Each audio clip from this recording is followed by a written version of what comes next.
Masya Allah. Terus bagaimana hubungan dengan anak saya yang sekolah di pesantren, Pak? Ini mau nanya Ketika sudah bersuci atau untuk berwudu, Terima kasih, kemudian Bapak. bersentuhan dengan Assalamualaikum suami, warahmatullahi apakah wabarakatuh. wudunya batal?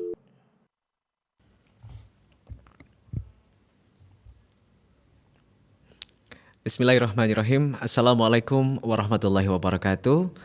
Alhamdulillah wassalatu wassalamu ala rasulillah wa ala alihi wa sahbihi wa man tabi'ahum bi ihsanin ila yaumiddin amma ba'd.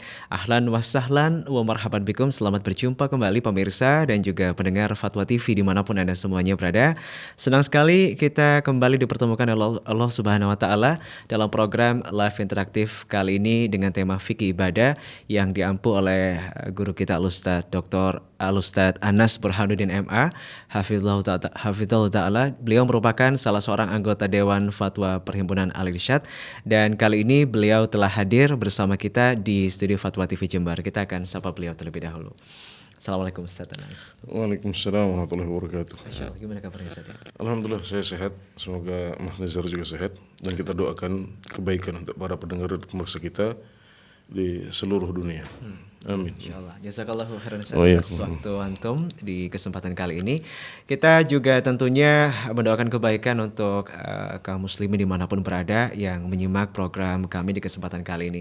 Kita juga sapa beberapa pendengar yang tergabung tentunya dalam RTVC atau Asosiasi Radio Televisi Islam Indonesia.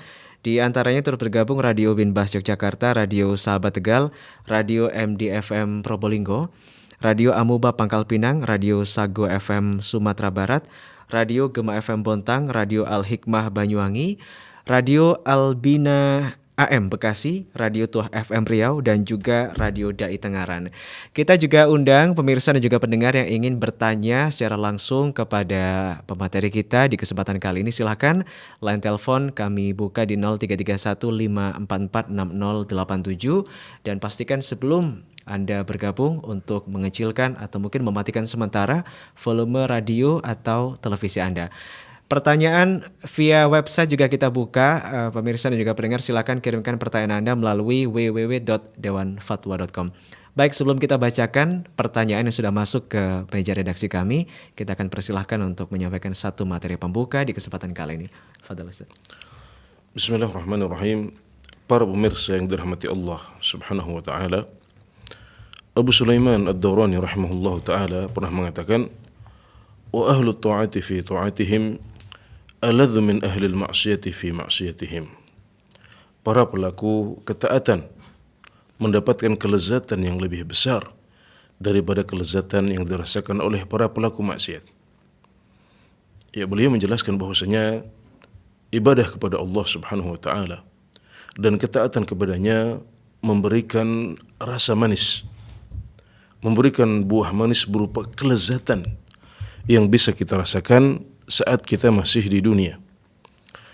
Dan kelezatan ini, kata beliau, lebih besar, lebih dahsyat daripada kelezatan yang dirasakan oleh para pelaku maksiat dalam maksiat mereka. Kita mengetahui bahwasanya maksiat itu lezat karena memang begitulah Allah membuatnya. Maksiat dibuat lezat.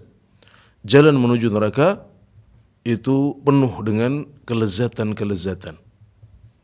Karena jalan menuju neraka adalah jalan maksiat. Makanya maksiat itu lezat. Namun perlu diketahui bahwasanya jalan kelezatan bukan hanya maksiat. Ada jalan kelezatan yang sah. Jalan kelezatan yang dibolehkan dalam agama kita, yaitu dengan taat kepada Allah Subhanahu wa taala dan beribadah kepadanya. Ini adalah kelezatan yang hakiki. Ini adalah kelezatan yang sejati. Tidak semu seperti kelezatan maksiat yang kita merasakannya untuk beberapa saat, kemudian setelah itu kita menyesal.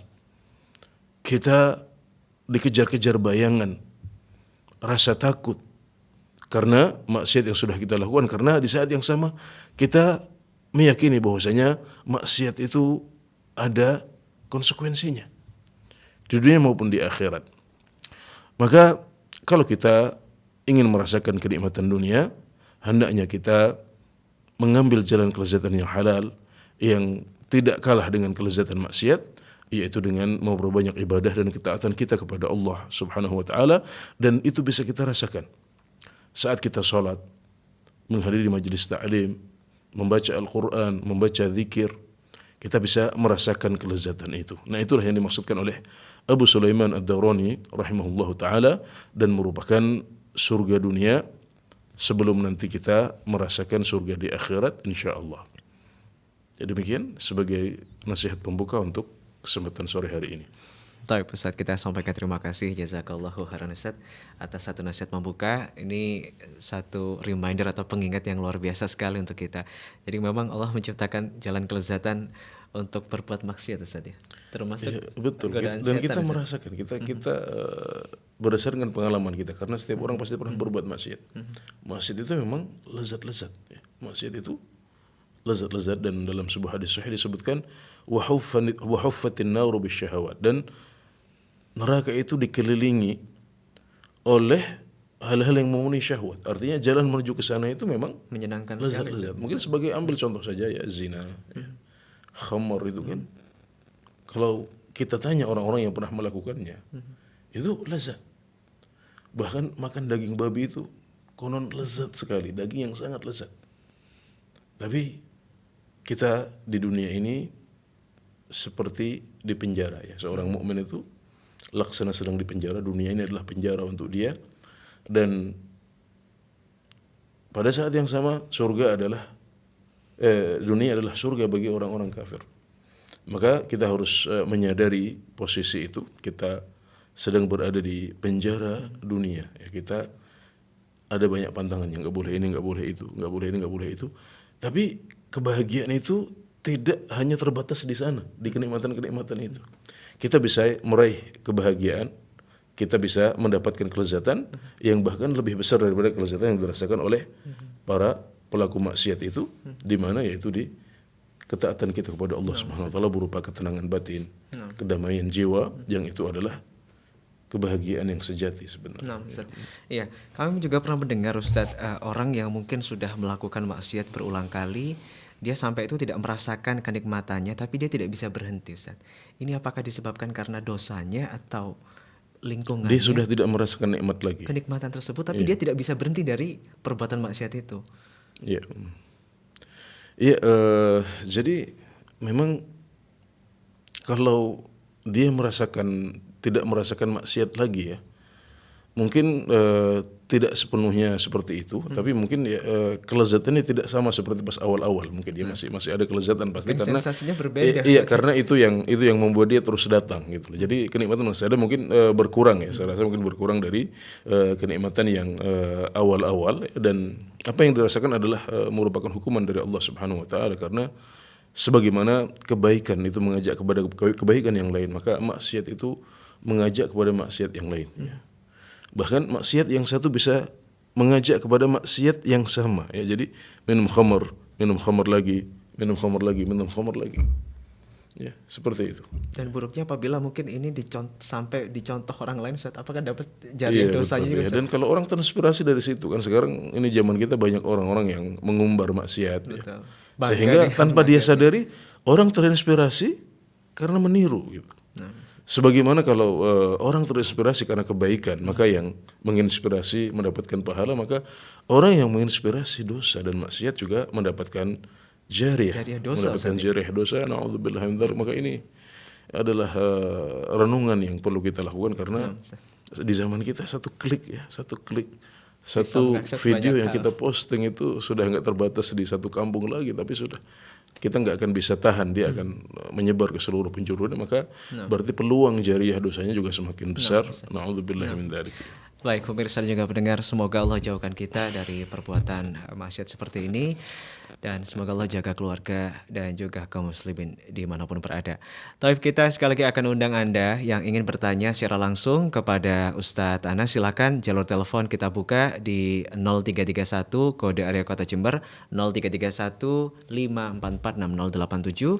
atau juga Anda bisa mengirimkan pertanyaan melalui fitur chat yang berada di website kami di www.dewanfatwa.com.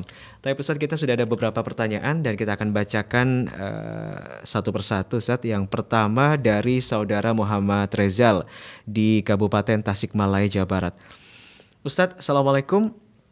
Saya mau bertanya, Ustadz, bagaimana jika di rakaat ketiga sholat maghrib dan sholat sir lainnya imam ini sudah ruku tetapi makmum belum selesai membaca surat Al-Fatihah dikarenakan imam terlalu cepat, padahal sudah ikut imam dari awal. Bagaimana sikap makmum? Apakah harus langsung ikut imam atau harus kita menyelesaikan dulu bacaan surat Al-Fatihahnya? Dan ini terjadi di setiap sholat sir, khususnya di rakaat ketiga dan 4. Terima kasih, Ustaz. Assalamualaikum. Assalamualaikum. Ya, pertama saya ingin menyampaikan risalah kepada para imam bahwasanya mereka adalah orang yang diberikan amanat. Mereka orang yang dipercaya, dipilih untuk memimpin sholat umat Islam. Ini ibadah paling agung. Karena dalam agama kita syarat untuk menjadi imam itu ketat. Ada kriterianya, tidak semua orang boleh untuk melakukannya. Bahkan menurut jumhurul ulama, menurut sebagian besar ulama, yang dikedepankan untuk menjadi imam adalah yang paling afqah, yang paling paham fikih. Bukan yang aqra. Ya, ini menurut jumhurul ulama, menurut sebagian besar ulama. Sebagian ulama berpendapat yang didahulukan adalah yang paling banyak hafalannya. Tapi ada sebagian ulama yang berpendapat bahwasanya yang dijadikan imam, yang paling berhak untuk menjadi imam adalah yang paling faqih. Ya, ini adalah salah satu pendapat dan ini menunjukkan bahwasanya tidak sembarang orang bisa ditempatkan pada posisi ini. Maka seorang imam harus faqih. Anda tidak sholat sendiri, di belakang Anda banyak orang yang mengikuti sholat Anda. Ya, Anda harus membantu mereka untuk menjalankan sholat ini dengan khusyuk, dengan tumakninah, dengan memenuhi rukun-rukun, kewajiban-kewajiban dan sunnah-sunnahnya. Maka jangan sampai ada imam yang kurang memberikan waktu yang cukup untuk para makmum agar bisa menyelesaikan bacaan mereka, terutama yang rukun seperti Al-Fatihah ini. Karena orang yang sholat tanpa membaca Al-Fatihah, maka itu hukumnya batal sholatnya. Jangan sampai kita sebagai imam menjadikan sebab batalnya sholat orang-orang di belakang kita. Maka hendaknya bisa memberikan waktu yang cukup untuk para makmum di belakang. Dan kalau ini terjadi berulang kali, maka ini seharusnya bisa menjadi bahan evaluasi untuk imam tersebut. Ya, DKM sebagai orang yang diberikan amanah untuk menentukan kebijakan-kebijakan di masjid, hendaknya mengevaluasi imam yang seperti ini. Yang seperti ini tidak layak untuk menjadi imam. Jadi hendaknya dievaluasi dan kalau perlu digeser. Kalau tidak mempan teguran, nasihat, maka yang seperti itu digeser karena kita harus mengedepankan maslahat besar umat Islam. Ya. Kemudian kalau misalnya DKM setempat belum mengambil tindakan seperti itu dan kita terpaksa harus sholat di belakang imam itu terus, ya, maka hendaknya kita dari awal sudah memperhitungkan ini imam bacanya cepat. Jadi kita juga bacanya jangan santai seperti kalau kita sholat sendiri, ya, kita agak percepat nggak ada masalah, yang penting tidak sampai terlalu cepat yang bertentangan dengan adab membaca Al-Quran, ya kita bisa percepat. Dan kalau imam sudah rukuk maka tidak masalah kalau kita sudah berada di ihdinas syiratal mustaqim, misalnya kita selesaikan dahulu, agak terlambat sedikit nggak apa-apa. Yang penting jangan sampai ketinggalan nanti imam sudah bangun dari rukuk kita masih belum rukuk, itu yang dihindari. Jadi tidak masalah untuk menyelesaikan dahulu misalnya satu ayat atau setengah ayat. Tapi kalau seandainya kita masih di tengah-tengah Al-Fatihah misalnya dan imam ya kalau Al-Fatihahnya cepat mungkin rukuknya juga cepat, maka Anda segera ikut rukuk bersama imam dan Anda terhitung sebagai orang yang tidak punya kesempatan untuk membaca Al-Fatihah. Nah, orang yang tidak punya kesempatan untuk membaca Al-Fatihah seperti mereka yang baru masuk sholat ketika imam sudah rukuk, ini nggak sempat lagi untuk membaca Al-Fatihah, maka dia langsung takbiratul ihram, kemudian takbir dan rukuk bersama imam, dan dia terhitung mendapatkan satu rakaat meskipun belum membaca surat Al-Fatihah. Kenapa? Karena dia tidak punya waktu dan kesempatan untuk membacanya. Berarti diusahakan terlebih dahulu Ustaz ya. Iya, diusahakan lebih dahulu. baik. Kalau khawatir nanti ketinggalan lagi, sudah ruku' dan salat Anda sah insyaallah. Nah, Ustaz, jazakallah khairan. Semoga bermanfaat untuk saudara M. Rezal di Tasikmalaya. Ustadz, kita akan sapa penelpon pertama kita di kesempatan sore hari ini. Ada Pak Hasan di Pandeglang. Fatwa TV, Assalamualaikum. Assalamualaikum. Ya, Waalaikumsalam Waalaikumsalam warahmatullahi wabarakatuh. Pak Hasan, ahlan wa sahlan. Silakan pertanyaannya, Pak. Yang menanyakan masalah dikir habis sholat fardu itu. Kan kalau misalnya baca subhanallah, alhamdulillah, Allahu akbar itu kalau maghrib dan subuh. Kiranya kalau dibaca misalnya tiap waktu itu asar atau isya atau duhur itu bagaimana dirutinkan? Iya. Bacaan zikir setelah sholat, Pak ya. Salat itu fardu ya. Kan ada subhanallah habis mata istighfar apa kan? Misalnya subhanallah 33, alhamdulillah 33, Allahu akbar 33, langsung dilengkapi kan. Adanya misalnya kan maghrib sama subuh. Kiranya kalau dibacanya misalnya habis duhur, habis asar, habis isya itu bagaimana? Baik. Itu saja, Pak. Ya, terima kasih ya. Terima Assalamualaikum. kasih. Waalaikumsalam warahmatullahi wabarakatuh. Fadhal Ustaz. Ya, jadi membaca subhanallah 33 kali, alhamdulillah 33 kali, Allahu akbar 33 kali diakhiri dengan la ilaha illallah adalah sebuah sunnah yang diajarkan oleh Rasulullah SAW setiap kita selesai sholat. Tidak hanya sholat subuh dan maghrib, tapi ini untuk semua sholat fardu. Sebagaimana dijelaskan dalam hadis riwayat Al-Bukhari tentang orang-orang muhajirin yang mengeluh kepada Rasulullah SAW bahwasanya mereka tidak punya sisa harta untuk bersedekah dan membebaskan budak seperti yang dilakukan oleh orang-orang kaya dari kalangan umat Islam. Maka Nabi Muhammad SAW menjelaskan bahwasanya ada satu amalan yang kalau kalian melakukannya, maka kalian bisa mengejar ketinggalan dari orang-orang terdahulu dan mendahului orang-orang di masa yang akan datang.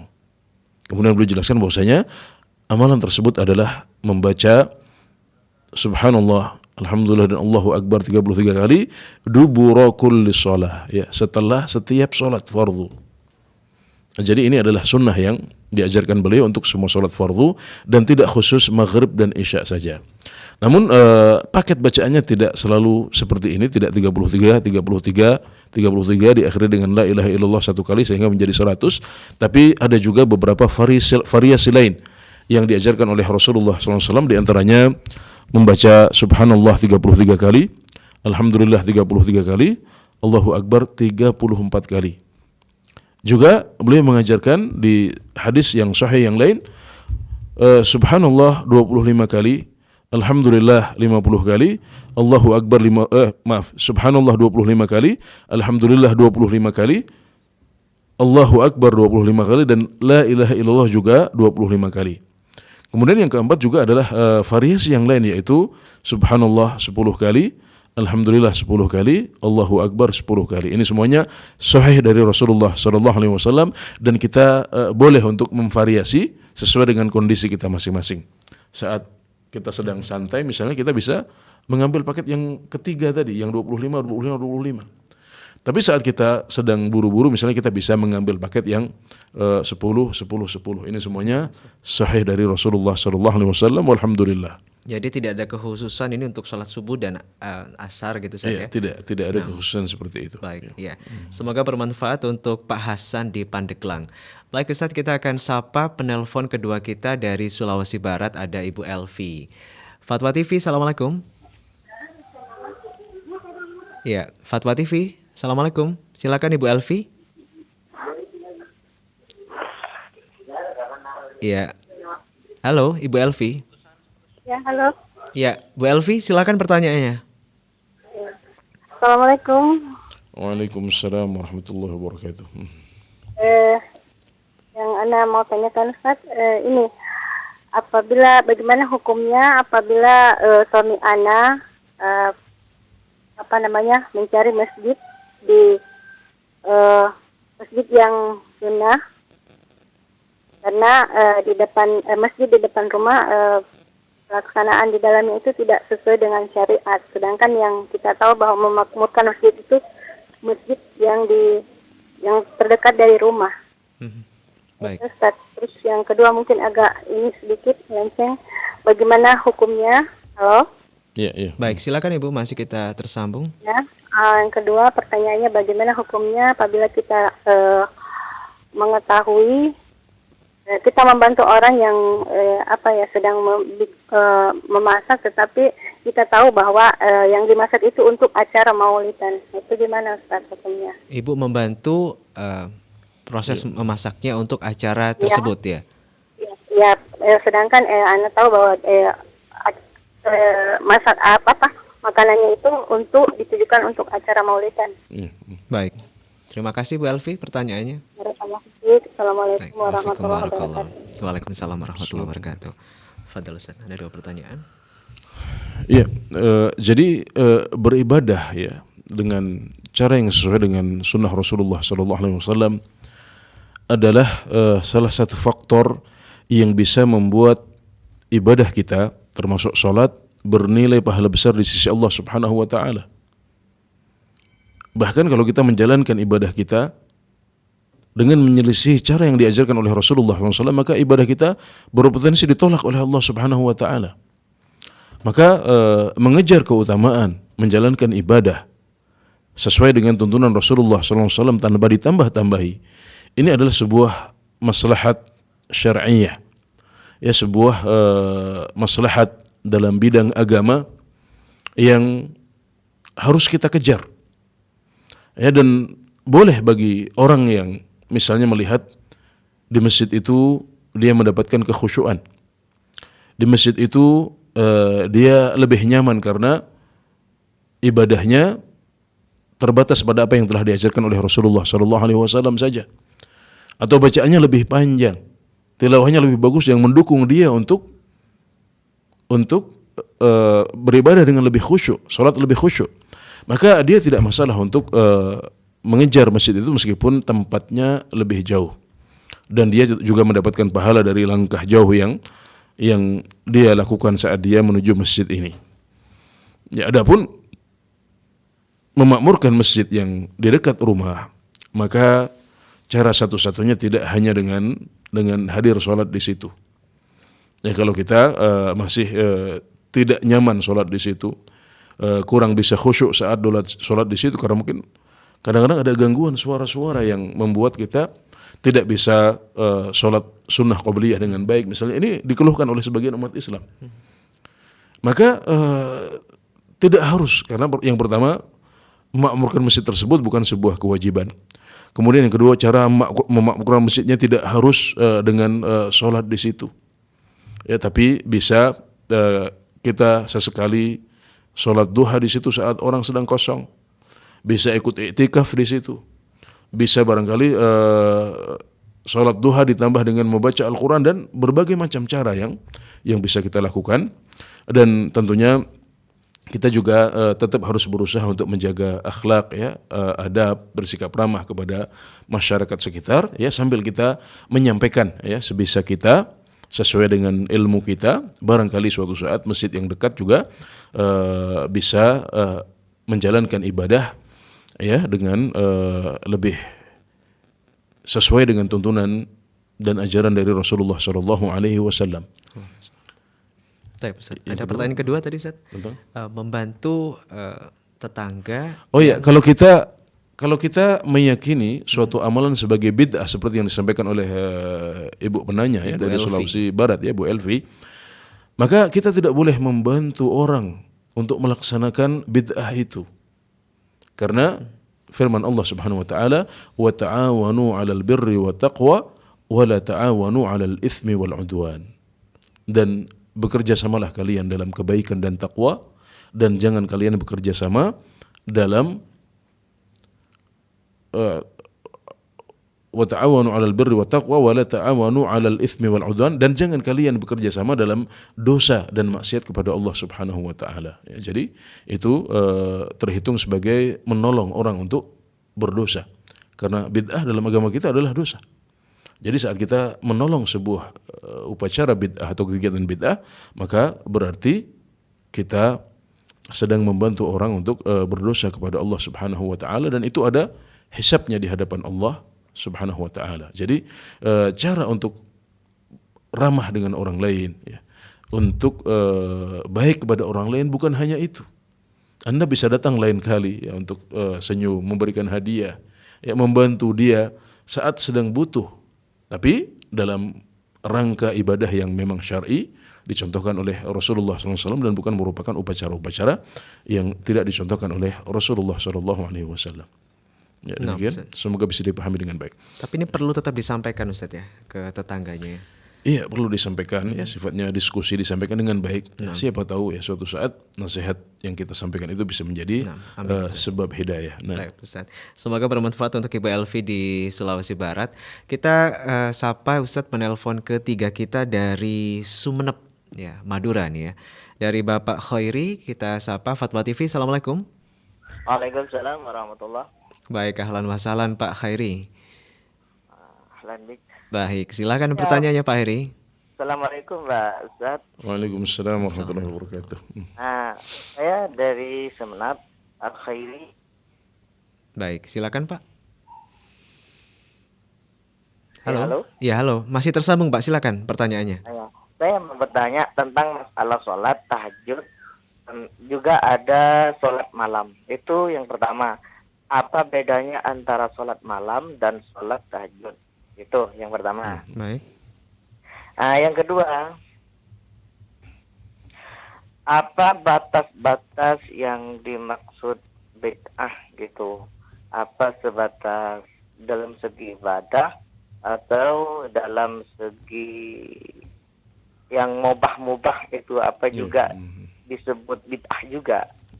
Baik. Batas-batas itu cuma bisa dipahami dari Ustaz. Iya, baik, iya. Saya bisa paham, baik, ya. kita tangkap. Itu cuma yang kedua. Yang pertama itu Baik. apa bedanya tentang Salat tahajud dengan salat malam, Pak ya. dan Baik. salat malam. Yang kedua, apa batas-batas yang disebut bid'ah? Apa sebatas dalam segi ibadah atau dalam segi perkara yang mubah, apa juga disebut bid'ah juga? Bid'ah. Baik. Terima kasih dari saya Al-Khairi Sumeneb. Wassalamualaikum warahmatullahi wabarakatuh. Waalaikumsalam warahmatullahi wabarakatuh. Barakallahu fikum dari Pak Khairi di Sumeneb. Ustaz, padahal yang pertama Ustaz. Ya, kalau kita membaca literatur para ulama, kita akan dapatkan bahwasanya mereka itu punya istilah, ya, yang berbeda-beda. Sebagian ulama tidak membedakan antara qiyamul lail dengan tahajud. Tapi ada sebagian dari mereka yang membedakan antara qiyamul lail dengan tahajud. Yang membedakan ini mereka menyebut bahwasanya qiyamul lail sifatnya lebih umum.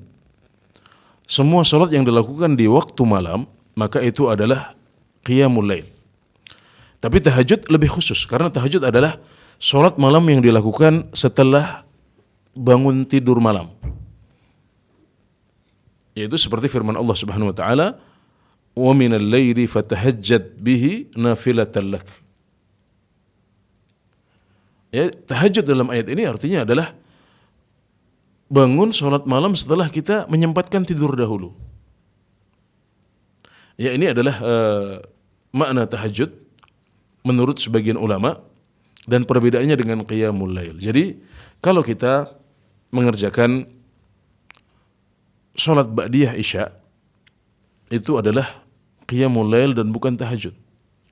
Kalau kita mengerjakan witir kita sebelum tidur, maka itu adalah qiyamul lail tapi bukan tahajud.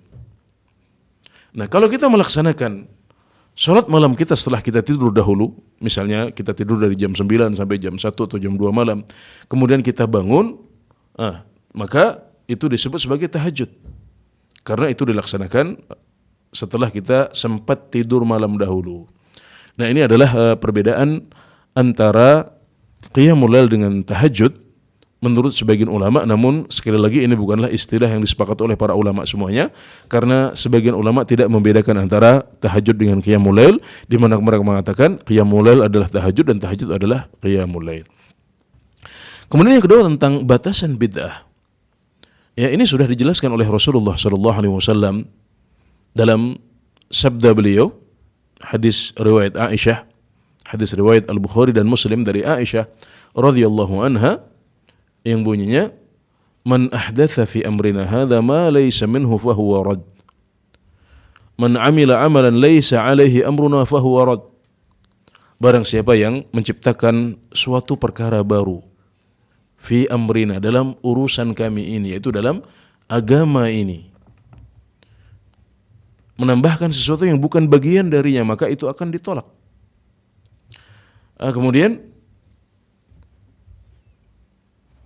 yang riwayat yang kedua, barang siapa yang mengamalkan, tidak harus menciptakan, barang siapa yang mengamalkan suatu amalan yang tidak ada dasarnya dari kami,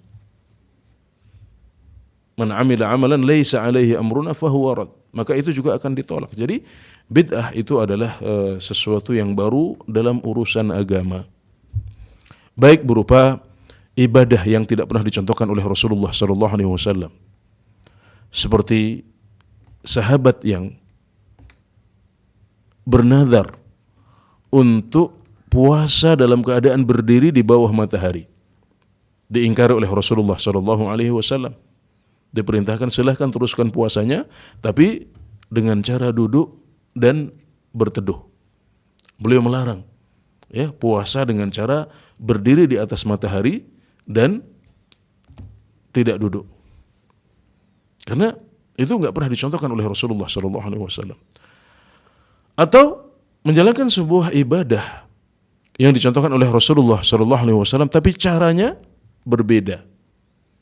Karenanya ketika di akhir zaman sahabat muncul orang-orang yang sholat, orang-orang yang berzikir dengan membuat halaqah, lingkaran-lingkaran. Mereka membawa batu-batu. Mereka menciptakan tata cara zikir yang tidak dicontohkan oleh Rasulullah SAW. Mereka diingkari dengan keras oleh Abdullah bin Mas'ud. Zikir adalah ibadah yang baik, tapi ketika dilaksanakan dengan cara yang tidak sesuai dengan caranya Rasulullah SAW, maka itu menjadi bid'ah dan ditentang oleh para sahabat Rasulullah SAW. Juga akidah yang tidak pernah dicontohkan oleh Rasulullah SAW ini termasuk bid'ah, karena ini urusan agama. Ketika di akhir zaman para sahabat juga muncul orang-orang yang mengatakan la qadar, takdir itu tidak ada. Mereka juga diingkari dengan keras oleh para sahabat. Mereka mengatakan ini bid'ahnya qadariyah. Jadi dalam bidang agama. Adapun perkara-perkara baru dalam urusan duniawi kita, ya, ini kadang-kadang disebutkan oleh sebagian orang yang mengingkari kita yang memakai mikrofon di masjid, pengeras suara, kemudian pesawat, kemudian laptop, media sosial, internet dan lain sebagainya. Maka ini lucu sebenarnya. Ini lucu sekali karena ini menunjukkan mereka tidak paham, ya, bahwasanya bid'ah itu dalam urusan agama, bukan dalam urusan dunia. Jadi kalau mereka mengatakan kenapa Anda mengingkari tata cara ibadah A, kemudian Anda justru malah memakai mikrofon, memakai pengeras suara, memakai media sosial, internet dan lain sebagainya. Jawabannya jelas, karena yang di depan adalah urusan agama, yang di sini adalah urusan dunia. Man ahdatsa fi amrina hadza ma laysa minhu, dalam agama. Wa iyyakum wa muhdatsatil umur, dan hindarilah oleh kalian perkara-perkara baru dalam agama juga. Jadi yang bid'ah itu adalah dalam urusan agama, dan mungkin perlu saya berikan catatan yang penting di sini bahwasanya masalah perayaan-perayaan, meskipun dia memiliki sisi muamalah, meskipun dia memiliki sisi adat istiadat, para ulama menjelaskan bahwasanya perayaan-perayaan itu tidak lepas dari unsur ibadah. Maka dia juga bisa masuk bid'ah padanya. Ya, urusan-urusan perayaan itu juga bid'ah bisa masuk ke sana, sehingga bisa dikatakan bahwasanya perayaan ini bid'ah. Meskipun perayaan itu sifatnya muamalah, sifatnya adat istiadat, tapi dia tidak lepas dari unsur ibadah. Maka kata bid'ah atau istilah bid'ah juga bisa masuk dalam perkara-perkara yang sifatnya perayaan-perayaan yaitu perayaan-perayaan dalam agama kita. Ya demikian, semoga bisa dipahami dengan baik oleh Bapak Khairi di Sumeneb. Barakallahu fiik. Barakallahu Ustaz ya. Ini semoga bisa difahami karena seringkali banyak yang memplesetkan Ustaz, sehingga pemahaman ini dijadikan sebagai sesuatu yang tidak apple to apple, seperti yang antum sampaikan tadi bahwa ya mikrofon, handphone itu adalah dalam hal duniawi, Pesawat, pesawat. Dan membandingkan dalam urusan agama, sekali perbandingannya tidak apple to apple. Iya, mereka lucu mengatakan nggak ada pesawat di zaman Nabi, nggak ada mobil di zaman Nabi, nggak ada internet di zaman Nabi. Memberikan contoh yang tidak seimbang. Betul, tidak seimbang. Satu tidak ibadah, seimbang. satu duniawi, Ustaz ya. Tapi mungkin saya tambahkan pesan kepada para umat Islam ya, bahwasanya kita harus sepakat bahwasanya bid'ah itu dilarang oleh Rasulullah SAW. Boleh bahkan menyebutnya sebagai syarrul umur. Ini adalah sesuatu yang tidak terbantahkan.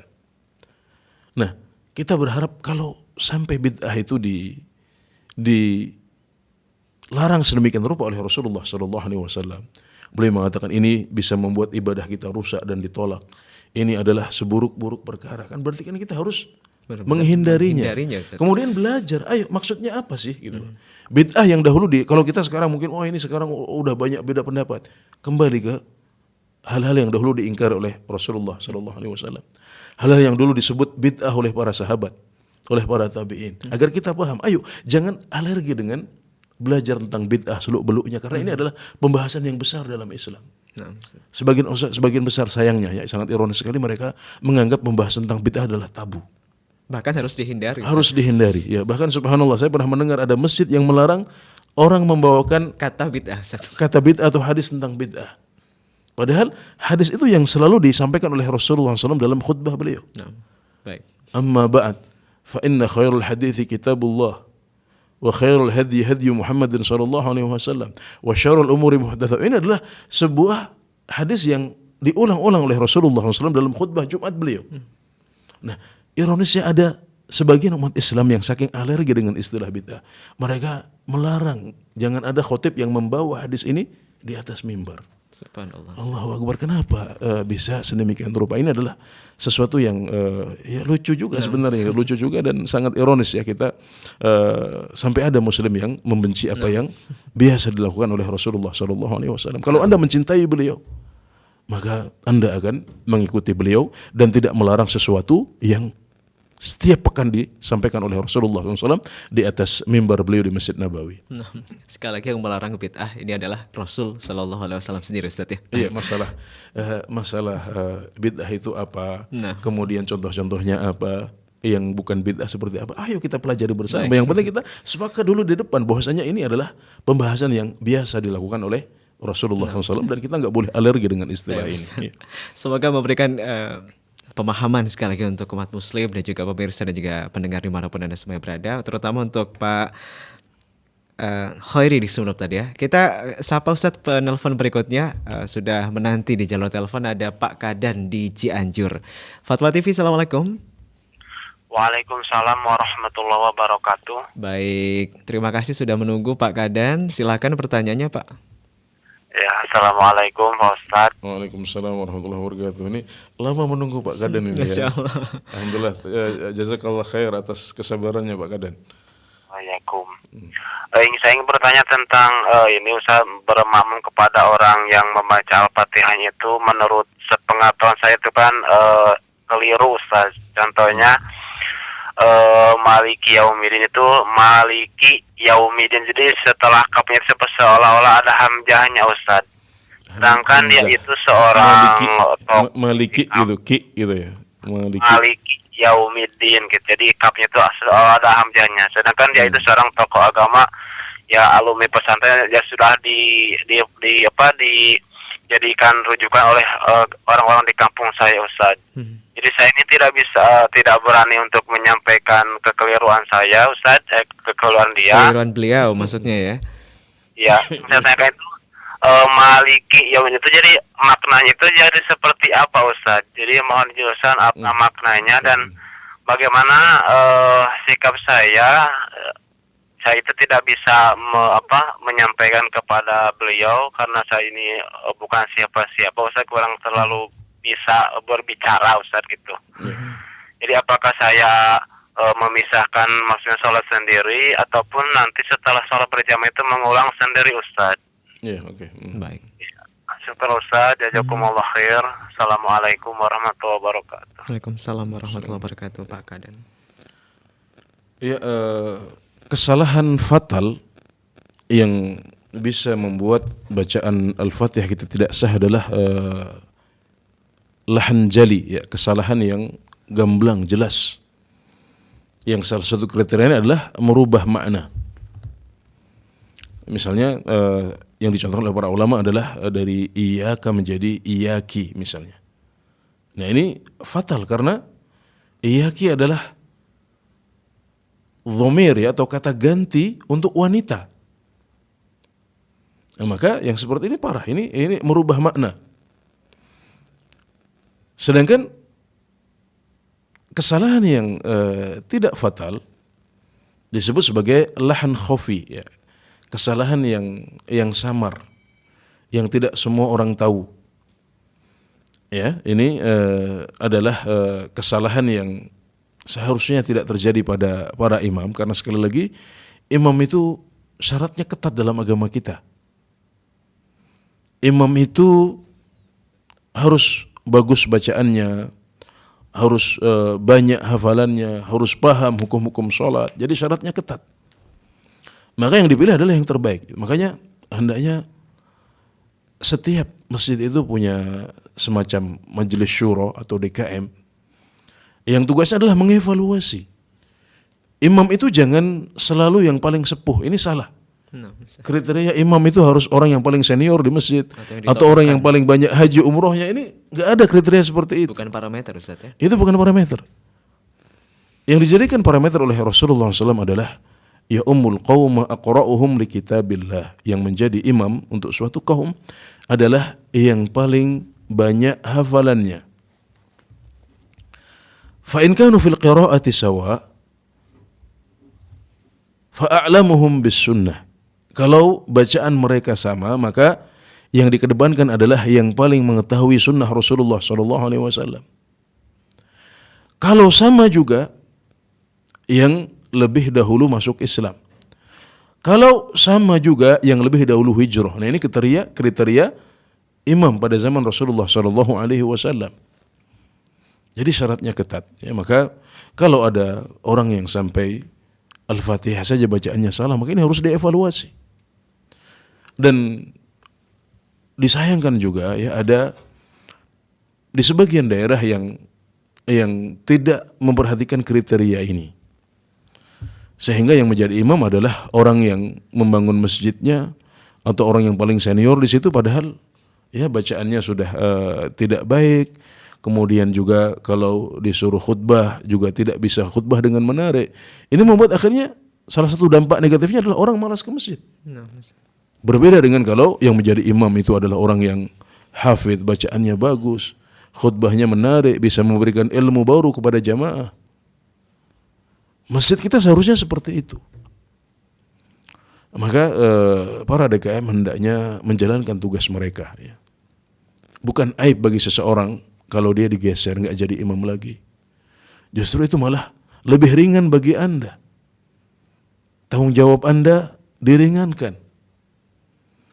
Ya, jadi hendaknya para DKM menjalankan fungsi mereka, ya, untuk memilih imam terbaik dan juga terus menjalankan fungsi monitoring dan evaluasi. Masjid harus menjalankan fungsi-fungsinya. Masjid harus bisa menarik umat Islam untuk datang ke masjid. Mereka harus bisa sholat dengan khusyuk, tuma'ninah di situ. Mereka harus bisa menimba ilmu di masjid. Ya, dan kalau ada yang masih salah-salah, maka bisa ditegur, nasihati, ya. Dan Pak Kadan tadi, kalau saya melihat mungkin kesalahannya tidak sampai merubah makna, ya. Tapi itu berhubungan dengan aksen, ya. Ada sebagian orang yang seperti itu aksennya biasa seperti ada K, ya, atau hamzah di belakangnya, ya, Maliki. Ya, ini ada suku-suku tertentu di negeri kita yang memang aksennya seperti itu. Sebagaimana orang Jawa di masa lalu itu sulit untuk membaca ain, ya, jadi nga gitu. Itu ada, meskipun insya Allah semakin berkurang karena buta huruf Al-Quran ini juga semakin dikikis. Alhamdulillah dakwah menyebar di mana-mana. Ini sesuatu yang harus kita syukuri ya, dan insya Allah salat Anda di sana sahih ya, sah. Tapi hendaknya Anda juga punya peran ya untuk mencari imam terbaik untuk masjid di kampung, dan para anggota DKM ya hendaknya juga menjalankan fungsi ya untuk memberikan imam terbaik dari yang terbaik di masyarakat setempat, meskipun masih muda. Kalau memang yang terbaik adalah yang muda-muda, angkat yang muda-muda. Karena pada zaman Nabi Muhammad SAW ada seorang sahabat yang namanya Amr bin Salamah. Amr bin Salamah itu sudah menjadi imam di umur 7 tahun. Kenapa? Karena beliau memang yang kriterianya paling bagus. Beliau yang paling banyak hafalannya ketika dites, akhirnya beliau lah yang menjadi imam di kampung beliau padahal umur beliau masih 7 tahun. Nah, ini adalah sebuah inspirasi yang dicontohkan oleh para sahabat Rasulullah SAW dan merupakan pengamalan sebenarnya dari implementasi hadis tentang kriteria imam yang sudah disampaikan oleh Rasulullah SAW. Nah, Ustaz. Jadi Pak Kadan ini tidak perlu berganti masjid Ustaz ya, atau mungkin menghindari tempat. Bismillah ya. Tapi saya merekomendasikan agar DKM ya mungkin mekanismenya jamaah bisa menyampaikan ke DKM. Jadi ada kriteria, ada kriteria dan sebagainya, sehingga nanti ya yang dievaluasi kalau seandainya tidak bisa upgrade kemampuannya, ya harus dicarikan yang lebih baik gitu, sehingga keluhan-keluhan seperti ini tidak terjadi lagi di masyarakat. Nah, Ustaz, jazakallahu khairan atas jawabannya. Semoga bermanfaat untuk Pak Kadan di Cianjur ya. Baik, kita sambil menantikan penelpon berikutnya, kita sapa dulu Ustaz ya di jalur website yang sudah bergabung Ustaz. Dari Eko Abu Najid Ustaz di Jambi. Bismillah Ustaz, izin bertanya, jika terdapat makmum masbuk yang masuk di rakaat ketiga, sebut saja namanya makmum masbuk A. Kemudian datang lagi Ustaz makmum masbuk B di rakaat keempat. Di samping kanan makmum masbuk A. Nah, pas atau saat berdiri selesai ruku, setelah imam salam, makmum masbuk B mundur supaya makmum masbuk A ini menjadi imam. Bagaimana hukum salatnya Ustaz? Apakah dibenarkan demikian? Jazakallahu khairan. Jadi bagus bagi kita untuk senantiasa merujuk kepada apa yang dipraktekkan oleh Rasulullah SAW juga para sahabat, karena makmum masbuk ini kan bukan kejadian baru yang muncul pada zaman kita ya. Dari zaman Nabi Muhammad SAW sudah disebutkan ada orang-orang yang masbuk dalam sholat. Bahkan disebutkan ada sebagian sahabat yang pernah datang ke masjid ketika sholat sudah selesai sama sekali. Nah, jadi kejadian masbuk ini sudah ada pada zaman Rasulullah SAW, dan para ulama menyebutkan bahwasanya para sahabat itu kalau masbuk, begitu Rasulullah SAW salam, mereka menyelesaikan sholat mereka sendiri-sendiri. Jadi tidak menjadikan salah satu dari masbukin ini sebagai imam. Jadi yang terbaik adalah masing-masing yang masbuk menyelesaikan sholatnya sendiri-sendiri, sebagaimana yang dilakukan oleh para sahabat Rasulullah SAW. Ya. Namun kalau karena tidak tahu, akhirnya ada yang seperti ini. Kalau di masyarakat kita kadang-kadang mereka ngikut yang dianggap senior siapa. Kalau ada ustadz yang masbuk di situ, maka mereka biasanya ngikut ustadznya, atau ngikut orang yang dianggap lebih tua. Itu terjadi. Sholatnya sah. Ya, sholatnya sah karena Anda sudah mengerjakan rukun-rukunnya, wajib-wajibnya, sunnah-sunnahnya, sudah memenuhi syarat-syaratnya, maka sholat Anda sah. Tapi yang terbaik adalah Anda menyelesaikan sholat Anda sendiri-sendiri, sebagaimana yang dicontohkan oleh para sahabat Rasulullah SAW. Ya. Adapun bentuk yang seperti disebutkan dalam pertanyaan, sholat mereka insya Allah sah, tidak perlu diulangi. Tapi ke depan sebaiknya Anda menyelesaikan sholat Anda sendiri-sendiri dan tidak usah mengangkat imam baru setelah imam salam, maksud saya. Ya. Baik. Semoga bermanfaat untuk saudara Eko Abu Najid di Jambi, Ustaz ya. Baik, mungkin tersisa satu pertanyaan terakhir Ustaz ya. Ada sekitar waktu 5 menit untuk kebersamaan kita sore hari ini. Kita sapa kembali di jalur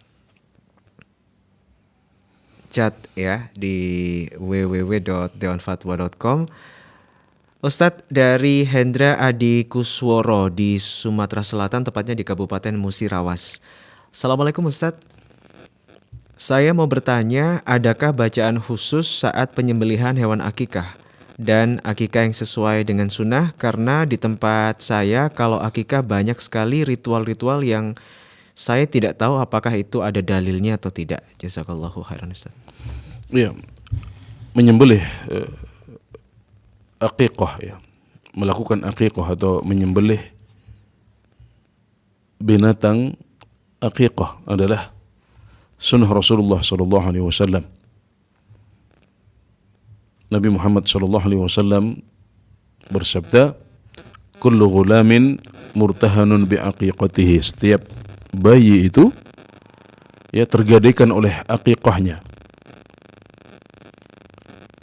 Maka sunnah Nabi Muhammad sallallahu alaihi wasallam adalah menyembelih aqiqah untuk anak yang baru lahir, 2 kambing untuk anak laki-laki dan 1 kambing untuk anak perempuan. Dan beliau Rasulullah SAW mencontohkan agar akikah ini dilaksanakan pada hari ke-7. Tapi kalau tidak bisa di hari-hari yang lain, tidak harus di hari ke-7.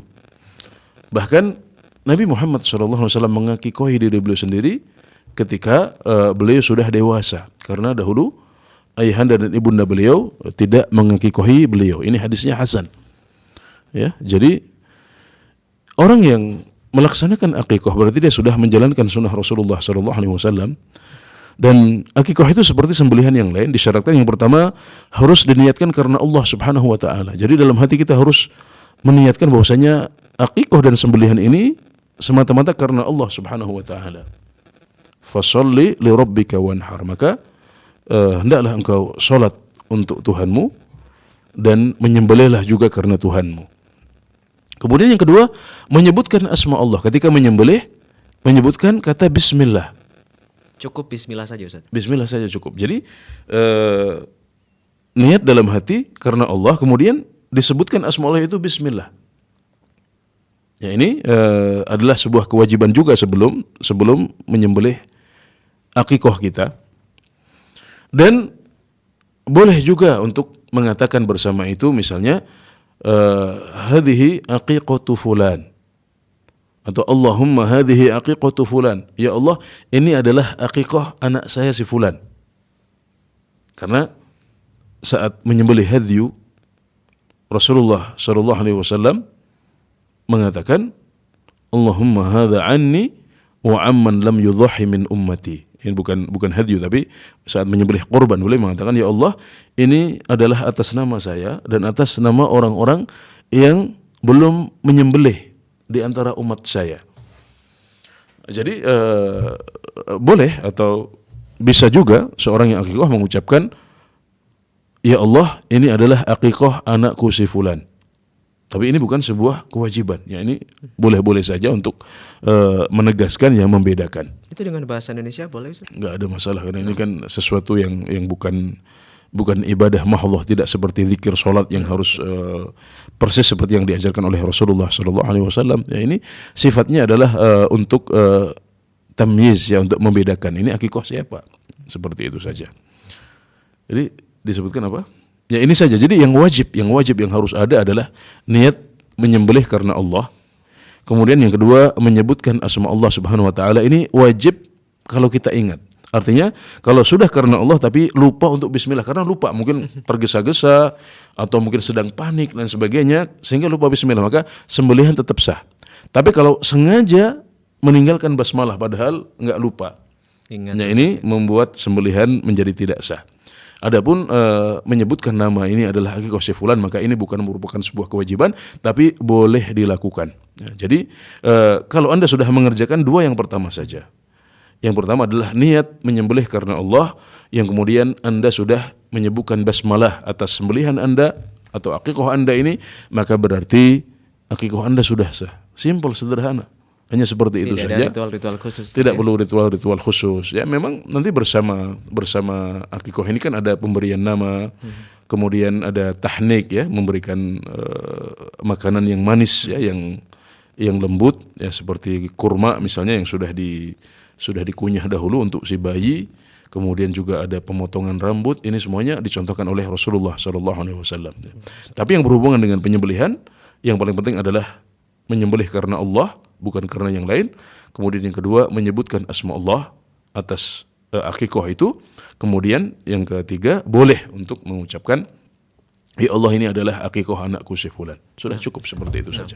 Masya Allah. Jadi pertanyaan terakhir Ustaz, sekaligus penutup kita di kesempatan kali ini, kita sampaikan terima kasih, jazakumullahu khairan Ustaz, atas jawaban-jawaban yang Antum berikan dan juga ilmu yang disampaikan untuk pemirsa dan juga pendengar Fatwa TV dimanapun Anda berada.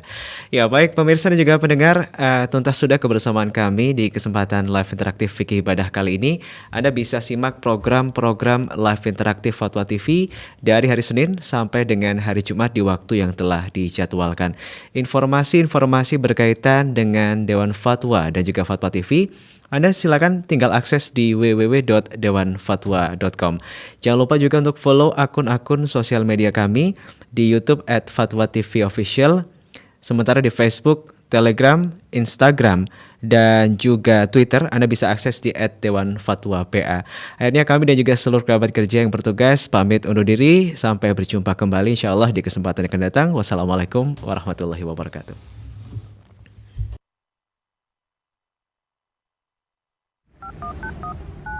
Ya Allah. Terus bagaimana hubungan dengan anak saya yang sekolah di pesantren, Pak?